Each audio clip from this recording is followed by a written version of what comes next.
Mais qu'est-ce que c'est que ces cheveux dégoûtants? Tu n'es pas dans la jungle noire. Tu es dans une école et ce type de cheveux, s'il est, n'est pas autorisé. Aussitôt, la maîtresse sortit des ciseaux et sans réfléchir coupa les cheveux de la jeune noire qui suppliait et pleurait. Mais ce que la maîtresse ne savait pas, c'est que la mère de la jeune fille était juge et qu'elle lui ferait payer chaque larme. Ce matin d'août, la salle de classe fut plongée dans le silence avant même que la sonnerie ne retentisse. Ce n'était pas du respect, c'était la tension provoquée par la maîtresse Bérénice Salgado quand elle s'arrêta net en la voyant. « Toi là, la sauvage, dit-elle en la désignant avec son stylo. Tu crois que c'est la jungle ici ou t'as vraiment cru que tu pouvais venir comme ça ?» À ce moment-là, Talia, une jeune noire de 17 ans, leva lentement les yeux. Elle portait ses cheveux au naturel, ils étaient abondants et à peine attachés pour ne pas lui tomber dans les yeux. C'était pas de la négligence, c'était son identité. Pourtant, la maîtresse fronça les sourcils comme si elle se trouvait face à une faute morale. « On dirait que tu viens de dormir dans la rue », continua Bérénice assez fort pour que toute la classe entende. « C'est une école ici, pas une jungle. » Quelques élèves rirent, mais Talia serra la mâchoire. « Je ne vois pas le problème, professeur. Mes cheveux sont propres et respectent le règlement, » répondit Talia d'une voix ferme. La maîtresse laissa échapper un rire court, sec. « Il y en a toujours un qui se croit spécial, dit-elle. Spécial pour attirer l'attention et jouer les victimes. Après, ils se demandent pourquoi ils arrivent à rien et finissent toujours par faire le ménage. » Talia se leva. Le bruit de la chaise traînant sur le sol résonna comme un défi. « Vous vous trompez, professeur. Je ne joue pas les victimes, dit-elle. Mais vous me manquez de respect. » Bérénice la toisa de haut en bas avec une moue de mépris. « Si tu n'aimes pas comment les choses fonctionnent ici, ma petite noire, tu peux partir et tu nous rendrais un service, » ajouta-t-elle. « Mais tant que tu es dans ma classe, tu apprends à te présenter convenablement. Tout ne tourne pas autour de tes stupides coutumes. » Le mot resta suspendu dans l'air.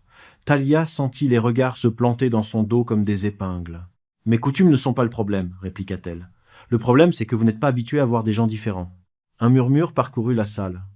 La maîtresse durcit son expression. Elle avait franchi une ligne invisible, de celle que seuls certains croient avoir le droit de tracer. « Assieds-toi, l'Africaine, » ordonna-t-elle. « On parlera de discipline plus tard. » Talia respira profondément. Elle savait que s'asseoir signifiait accepter quelque chose de plus qu'un ordre. « Non, » dit-elle finalement. « Je ne vais pas m'asseoir pour faire semblant que ce que vous me faites est normal. Ce que vous dites, c'est déjà de la discrimination. » Le silence fut immédiat. La maîtresse Bérénice Salgado pencha la tête avec un calme dangereux. « Pardon ?» demanda-t-elle comme si elle n'avait pas bien entendu. « Vous n'êtes pas en train d'enseigner ?» continua Talia, la voix tremblante mais ferme. « Vous utilisez votre position d'autorité pour m'humilier et ce n'est pas la première fois que vous le faites. Je ne peux plus supporter ces affronts alors que je viens juste étudier, comme n'importe qui dans cette salle. » Quelques élèves retinrent leur souffle, d'autres sourirent dans l'expectative. Les lèvres de Bérénice se durcirent. « Quel discours bien appris !» répondit la maîtresse d'un ton moqueur. « Les Noirs sont toujours pareils. Ils veulent défier leurs aînés pour se croire plus malins alors qu'ils ne sont que des bons à rien, même pas capables de se coiffer. » En entendant cela, Talia déglutit. « Je ne suis pas insolente et je ne me crois pas plus maligne, » répliqua-t-elle. « C'est juste que je ne vais plus me taire pendant que vous me traitez comme si j'étais inférieure. Mais cela suffit. » Bérénice marcha vers le bureau sans se presser, ouvrit le tiroir et sortit de grands ciseaux. Le son métallique, quand elle les referma, résonna dans la salle comme un avertissement. « Puisque tu es une brute qui ne comprend pas avec les mots, dit-elle en élevant la voix, tu apprendras à la dure comment on doit venir dans ma classe. » Talia fit un pas en arrière. « Qu'allez-vous faire, maîtresse ?» demanda-t-elle avec angoisse. « Vous n'avez pas le droit de me toucher. »« Bien sûr que si, la noire, » répondit la maîtresse. « Quelqu'un doit apprendre les bonnes manières. Tes parents ne l'ont clairement pas fait. » Aussitôt, les rires éclatèrent. Bérénice saisit Talia par l'épaule avec une force qui n'admettait pas de réplique. « Reste tranquille, l'Africaine, » ordonna-t-elle. « Tu fais déjà assez de spectacle, avec ces cheveux dégoûtants. » La première coupe fut maladroite. La mèche tomba au sol, puis une autre. Le son des ciseaux coupants se mêla au murmure de la salle. Talia sentit quelque chose se briser en elle. « S'il vous plaît, ne faites pas ça, » supplia Talia, ne pouvant plus retenir sa voix. Les larmes et les lamentations commencèrent à couler de façon incontrôlable. C'était pas seulement les cheveux, c'était le regard de tous, c'était les rires, c'était la certitude d'être complètement seule et que personne ne la défendait. « Regardez-la tous !» dit Bérénice sans s'arrêter. « C'est comme ça qu'on doit traiter les Noirs, pleurnichardes. »« S'il vous plaît, murmura Talia. « Arrêtez, j'ai compris. Ne faites pas ça, je vous en supplie. »« Maintenant tu demandes le respect ?» se moqua la maîtresse. « Le respect se mérite. Il ne s'exige pas en pleurant. » Talia secoua la tête désespérée. « Ce n'est pas juste, dit-elle entre deux sanglots. Je ne fais de mal à personne, je viens juste apprendre. Ce sont mes cheveux, ils sont à moi.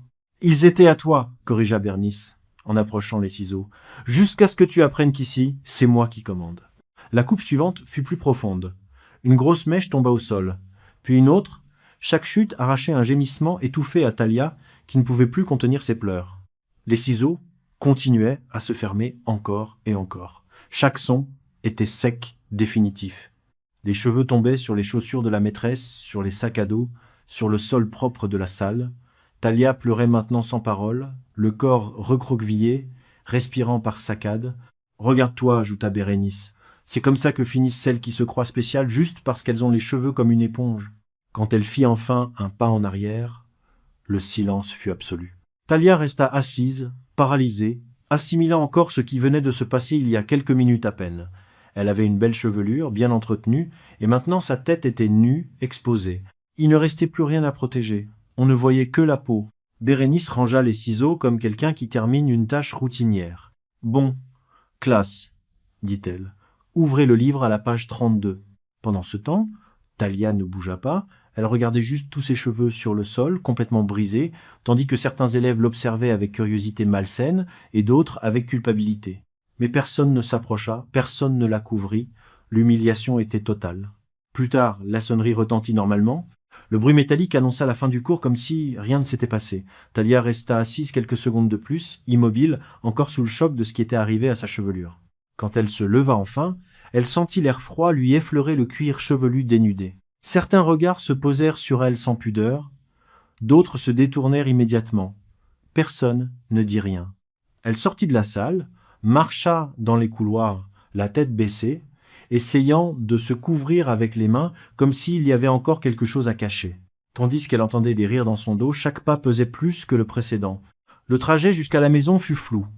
Le reflet dans les vitres du transport lui renvoyait une image qu'elle ne reconnaissait pas. Une jeune noire, chauve, les yeux complètement gonflés, le visage rigide d'avoir tant pleuré en silence. Elle serra les poings jusqu'à s'enfoncer les ongles dans la peau. Quand elle ouvrit la porte de sa maison, les pleurs qu'elle avait contenus pendant le trajet sortirent d'un coup, complètement débordants. « Talia, ma fille !» La voix de sa mère arriva de la cuisine, alarmée. « Que s'est-il passé ?» La femme apparut en la voyant et resta paralysée. Le sourire avec lequel elle était sortie s'effondra instantanément. Ses yeux parcoururent la tête de sa fille, son visage rouge et son corps tremblant. « Mais ma fille, mon amour, murmura-t-elle. Que s'est-il passé? Qu'est-ce qu'on t'a fait ?» Talia essaya de parler, mais elle ne put pas. Les pleurs la secouaient tout entière, comme si elle se brisait de l'intérieur. Elle avança de 2 pas et s'agrippa au manteau de sa mère avec un désespoir enfantin. « Maman, réussit-elle à dire entre 2 sanglots, ils me l'ont arraché. Maman, elle m'a rendu chauve, et c'était la maîtresse, et devant tout le monde. » En entendant cela, la femme la serra fort dans ses bras, la protégeant comme si elle pouvait effacer ce qu'elle voyait rien qu'en l'entourant de ses bras. « Respire, mon amour, » dit-elle en contenant le tremblement dans sa propre voix, presque sur le point de craquer. « Calme-toi et raconte-moi doucement. » Talia secoua la tête et les pleurs reprirent de plus belle. « Elle s'est moquée de moi, dit-elle. Elle a dit des choses horribles sur mes cheveux, sur moi, et personne n'a rien fait. » Personne? Les mots sortaient brisés, entrecoupés, mais chacun tombait avec un poids. La mère ferma les yeux un instant, comme si elle avait besoin de rassembler quelque chose, avant de continuer à écouter. La mère la serra à nouveau dans ses bras, cette fois avec une fermeté différente. Elle ne dit rien de plus, mais ne put maintenir le silence plus longtemps. Les larmes commencèrent à couler doucement, une après l'autre. C'étaient pas des larmes de réconfort, c'étaient des larmes de rage contenue. Elle caressa la tête chauve de Talia avec précaution, comme si elle craignait de lui faire mal même par le toucher. « Personne, dit-elle enfin, la voix brisée. Personne n'a le droit de te faire ça. Et je te jure, ma fille, que ça ne va pas rester comme ça. » Talia pleura jusqu'à n'avoir plus de force. Elle s'endormit dans les bras de sa mère, le corps épuisé et les yeux gonflés. Cette nuit-là fut longue et sans repos. Le lendemain matin, Talia se réveilla tôt. Elle n'eut pas besoin de poser de questions. Sa mère était déjà habillée, le regard sérieux. Elle n'avait pas le visage de la veille, mais un visage ferme et déterminé. Sur la table, il y avait des documents soigneusement rangés. « Tu vas venir avec moi, ma fille, » lui dit-elle. « Et ne te couvre pas la tête. » Talia hésita. « Mais maman, tout le monde va me voir ?»« Qu'il regarde, » répondit-elle. « Ce qu'on t'a fait n'est pas une raison d'avoir honte. » Elles sortirent ensemble. Devant l'école, 2 policiers les attendaient. La directrice était aussi là, avec un air gêné, nerveux, ajustant ses lunettes encore et encore. Ils saluèrent Talia et sa mère, et entrèrent. Talia sentit son estomac se nouer quand elle franchit la grille, sa tête découverte sous le soleil du matin. La mère marchait droite. Elle tenait un dossier à la main. Le couloir semblait plus étroit que jamais, tandis qu'ils avançaient. Certains enseignants apparurent aux portes. D'autres restèrent immobiles, faisant semblant de ne pas voir. Le bruit des pas des policiers résonnait avec une gravité nouvelle. La directrice déglutit. « La professeure Salgado est en cours, murmura-t-elle. Pouvons-nous d'abord parler entre nous ?»« Non, madame, répondit l'un des agents. C'est maintenant. » En arrivant devant la salle, Talia trembla en voyant la porte, mais sa mère posa une main ferme dans son dos pour lui donner de la force. « Regarde-moi, lui murmura-t-elle. Tu n'es plus seule, ma fille. » Et à ce moment-là, la porte s'ouvrit. La maîtresse Bérénice Salgado était de dos quand les policiers entrèrent dans la salle. Elle avait la craie à la main et parlait de dates et de concepts que personne n'écoutait. Elle se retourna en entendant le murmure des élèves et son expression changea instantanément. « Mais qu'est-ce que ça signifie ?» demanda-t-elle en forçant un sourire. « Vous interrompez un cours ?»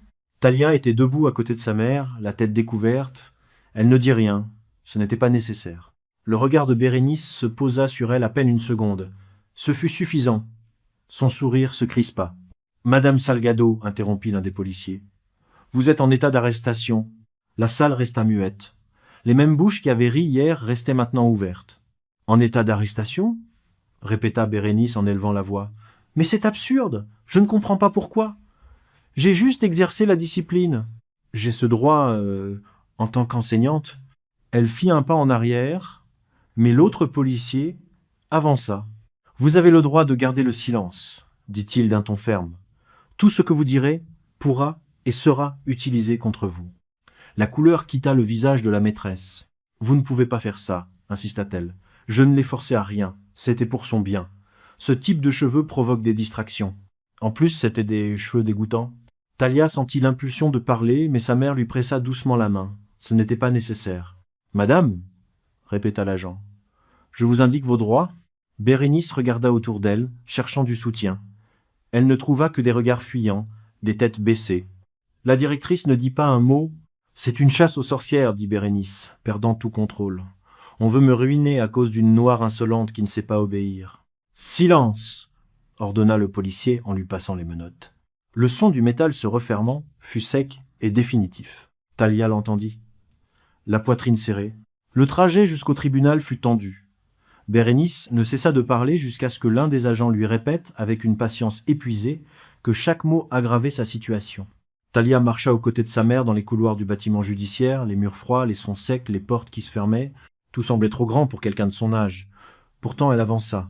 Dans une salle adjacente, Bérénice fut assise face à un bureau.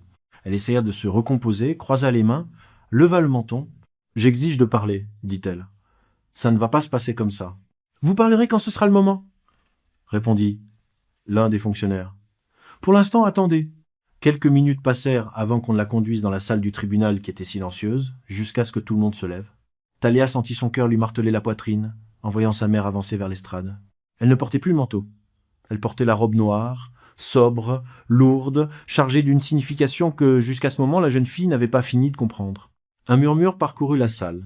Bérénice releva brusquement la tête. Ses yeux s'ouvrirent d'abord avec confusion, puis avec peur. La mère de Talia respira profondément avant de s'asseoir à sa place.